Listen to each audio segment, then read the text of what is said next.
Jadi kita mengambil penjelasannya dari kitab Kasyifatus Syajaa, juga jangan tidak lupa dengan kitab-kitab yang lain ya. Di sini ada kitab Risalah Jamiah, kita juga sebagai referensi juga. Supaya kenapa? Supaya dengan adanya referensi supaya kita belajarnya nggak ngawur, Pak. Ada panduan, ibaratnya kalau ini adalah guidance. Kalau sekarang ada buku panduan, jadi kitab panduan yang disusun oleh ulama kita. Jadi supaya kita nggak ngawur belajarnya. Kalau kita belajar di YouTube, di TikTok segala macamnya, kita nggak tahu siapa yang berbicara, dia sekolahnya di mana, ya kan? Dia pakai mazhab apa? Semuanya kita ambil hajar rata, kita nggak tahu gitu loh.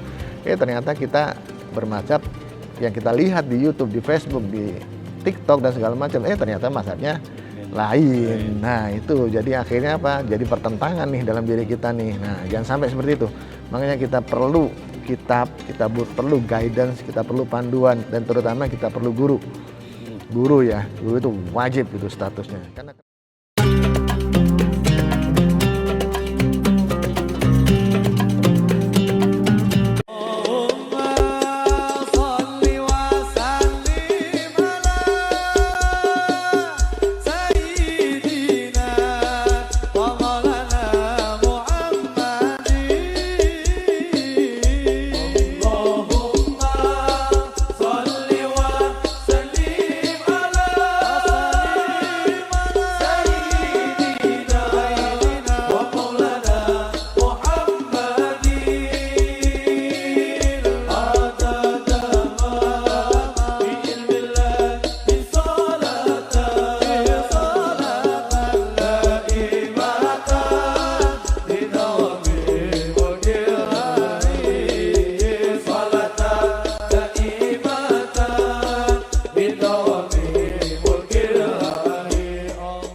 Bismillahirrahmanirrahim. Assalamualaikum warahmatullahi wabarakatuh. Waalaikumsalam warahmatullahi wabarakatuh. Alhamdulillahirabbil alamin. Alhamdulillahilladzi farada alaina ta'alluma syara'il Islam wa ma'firata sahihil muamalati wa fasidiha li ta'rifi halali wal haram wa ja'ala ma man 'alima dzalika wa 'amila bihil khulud fi daris salam وجعل مسير من خلفه عصاه دار الانتقام وأشهد أن لا إله إلا الله وحده لا شريك له المان بالنعم الجسام وأشهد أن محمد عبده ورسوله المبعوث رحمة للأنام صلى الله وسلم عليه وعلى آله وصحبه البررة الكرام. Alhamdulillah. Pertama-tama kita ucapkan syukur kehadirat Allah Subhanahu wa taala karena hari ini kita masih bisa diberi kesehatan dan masih bisa duduk dalam majelis ilmu, masih bisa sholat berjamaah, masih bisa berjalan di muka buminya Allah untuk beribadah. Mudah-mudahan semua yang kita lakukan dalam hari ini dicatat oleh Allah sebagai langkah ibadah, langkah taqarruban ilallah untuk mendekatkan diri kepada Allah Subhanahu wa taala. Alhamdulillah setelah kita belajar Al-Qur'an, setelah kita belajar fardu kifayah, kita masuk ke fardu ain. Tuh, naik makomnya. Jadi makomnya dari fardu kifayah ke fardu ain. Nah, itu makomnya udah tingkatannya, kelasnya kita udah naik nih daripada kelas dasar yang fardu kifayah yang ini. Sebenarnya fardu kifayah itu nggak wajib kita bisa. Nah, bisa orang lain yang cukup mewakili itu bisa, tapi kita juga wajib mempelajarinya. Fardu namanya. Dapat pahala fardu insyaallah. Pahala fardu itu jauh-jauh lebih baik daripada 1000 amalan sunnah. Jadi daripada kita melakukan amalan sunnah, lebih baik kita amalan fardu. Meskipun itu fardu kifayah, daripada amalan sunnah. Karena ya itulah kurangnya ilmu kita. Kita itu cenderung mengamalkan amalan sunnah. Padahal kalau kita tahu pahalanya, keutamaan amal fardu, wah masya Allah, lebih baik kita melakukan amal fardu, gitu loh. Ya ini tolabul ilim, karena udah perintahnya Rasulullah SAW. Oke, kita kemarin udah masuk ke pengenalan terhadap musannif, ya, musannif kitab Safinatun Najah, Syekh Salim bin Samir Al-Hadrami. Dari mana? Beliau dari Yaman. Hadramaut Yaman ya. Jadi kita harus kenal siapa beliau, ya kan, dari mana beliau, wafatnya di Tanah Abang, dimakamkan di Tanah Abang, di masjid situ, dekat masjid. Itu ada satu kisah seperti itu. Tapi ada pendapat lain ketika anak ke sana ternyata itu keluarga beliau. Jadi memang ada dua versi. Ya, kemudian yang versi lagi beliau meninggal di balik lagi ke kampung halamannya ini ke Tarim, Yaman gitu. Alhamdulillah yang penting kita kenal. Karena kenapa? Karena kita inda dzikri sholihin tanzilur rahmah. Ketika kita mengingat soleh, orang-orang soleh, insya Allah akan turun rahmah dalam hati kita ya, dalam hati, dalam kolbu kita, terutama dalam kolbu kita.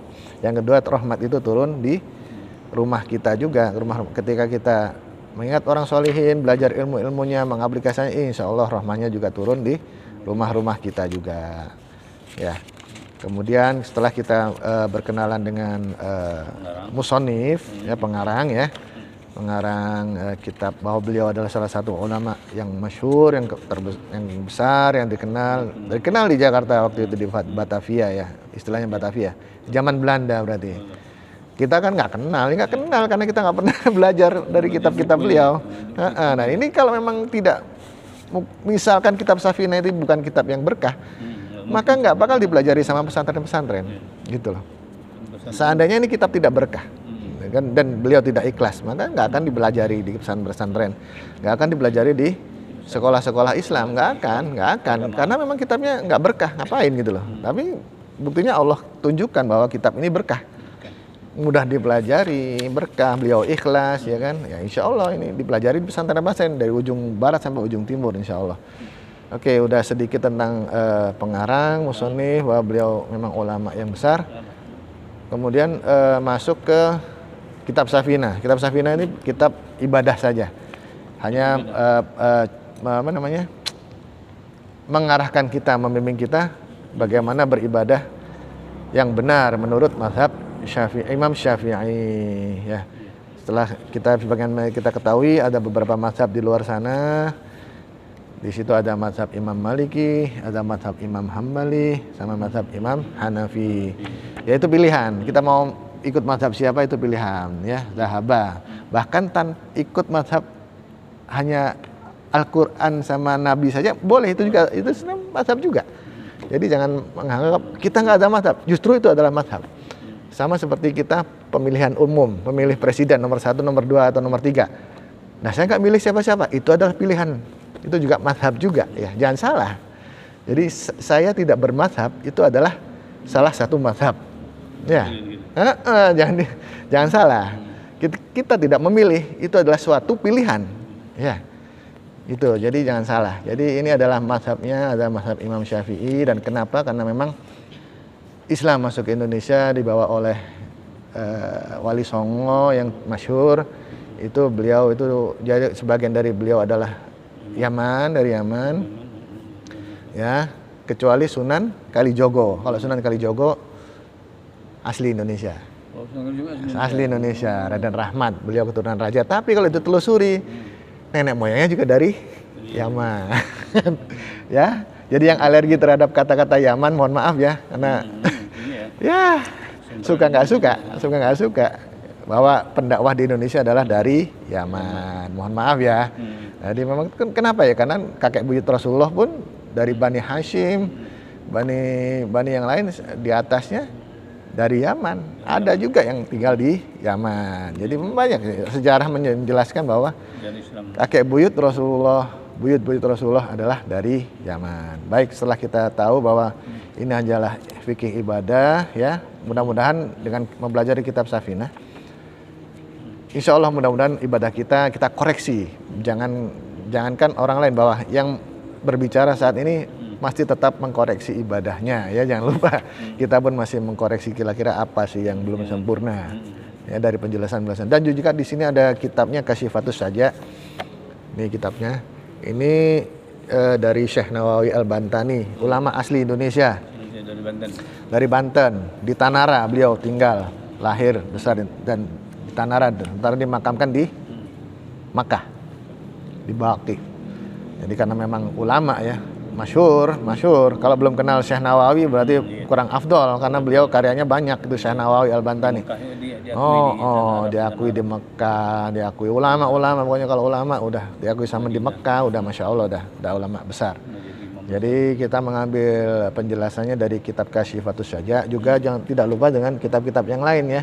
Di sini ada kitab Risalah Jamiah, kita juga sebagai referensi juga. Supaya kenapa? Supaya dengan adanya referensi supaya kita belajarnya nggak ngawur, Pak. Ada panduan, ibaratnya kalau ini adalah guidance.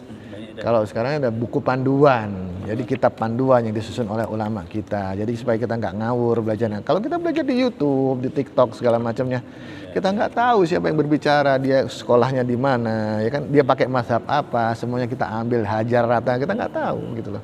Ternyata kita bermazhab yang kita lihat di YouTube, di Facebook, di TikTok dan segala macam, ternyata mazhabnya lain. Nah itu jadi akhirnya apa? Jadi pertentangan nih dalam diri kita nih. Nah jangan sampai seperti itu. Makanya kita perlu kitab, kita perlu guidance, kita perlu panduan, dan terutama kita perlu guru. Guru ya, guru itu wajib itu statusnya. Karena kenapa? Barang siapa yang belajar tanpa guru, maka gurunya adalah syaitan. Itu udah masyhur. Ya hati-hati. Oleh kenapa sampai sekarang, sampai detik ini pun yang berbicara sekarang ini ya masih berguru sampai kapanpun. Karena kenapa? Khawatirnya syaitan ini masuk nih. Jangan sampai ya. Jangan sampai kita hanya belajar sendiri tanpa guru, nggak tahu maksudnya, meraba-raba, mencari di internet, di Facebook. Nah itu khawatirnya yang masuk adalah pemahaman-pemahaman yang nggak sesuai gitu loh. Oleh karena apa? Lebih baik kalau memang fas'alu ahla dzikri, kita kalau memang ada pertanyaan kita tanya sama guru kita ya, jangan sampai kita nggak punya guru. Oke, baiklah, baik jamaah rahimakumullah, kita masuk ke muqaddimah sekarang. Setelah tahu musannif, setelah tahu kitabnya, kita masuk ke muqaddimah. Ya, ini muqaddimah itu biasanya pembuka ya, kata-kata pembuka. Kenapa? Karena setiap hal yang baik perlu dibuka dengan suatu hal yang baik. Contohnya di Al-Quran. Al-Quran apa surat pembukanya? Al-Fatihah. Al-Fatihah adalah surat pembuka dan muqaddimah dari Al-Quran. Nah, oleh karena itu semua musannif, pengarang kitab, selalu ada yang namanya muqaddimah. Dan di sini muqaddimahnya dibuka dengan kata-kata Bismillahirrahmanirrahim, dengan menyebut nama Allah yang Maha Pengasih lagi Maha Penyayang. Ar-Rahman, Ar-Rahim ya. Jadi dua sifatnya Allah disebut di sini. Tujuannya kenapa? Karena pengarang ingin mengikuti Al-Quran. Jadi ulama kita tidak pernah keluar dari Al-Quran wal hadis. Tidak pernah. Sekali lagi saya tegaskan, ulama ini tidak pernah keluar dari Al-Quran wal hadis. Ya, nggak pernah keluar dari Al-Quran wal hadis sama sekali. Jadi jangan salah paham bahwa ulama-ulama kita sesat. Waduh, wes, tinggalin.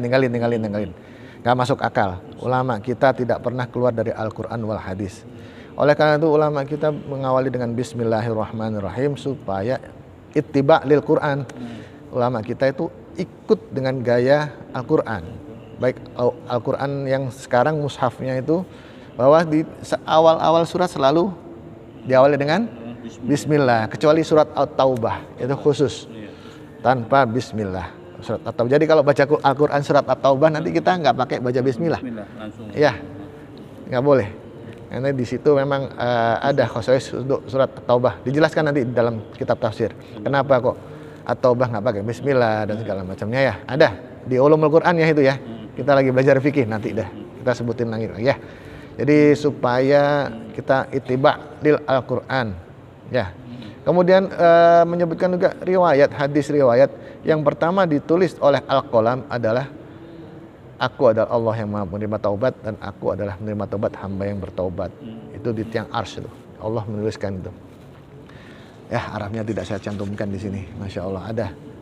Jadi hadisnya. Oke, setelah itu jadi ada perintah juga ketika kita ingin mengerjakan suatu hal yang baik, hendaknya dibuka dengan kalimat Bismillahirrahmanirrahim. Ya, ketika kita mau makan, Bismillahirrahmanirrahim. Ketika kita bangun dari tidur, Bismillah dulu, jangan alhamdulillah dulu. Bismillahirrahmanirrahim. Alhamdulillahirabbil alamin. Atau bismillahirrahmanirrahim. Alhamdulillahilladzi ahyana ba'dama amatana wa ilaihin nusyur. Jadi setelah bismillah baru alhamdulillah, ya bersyukur.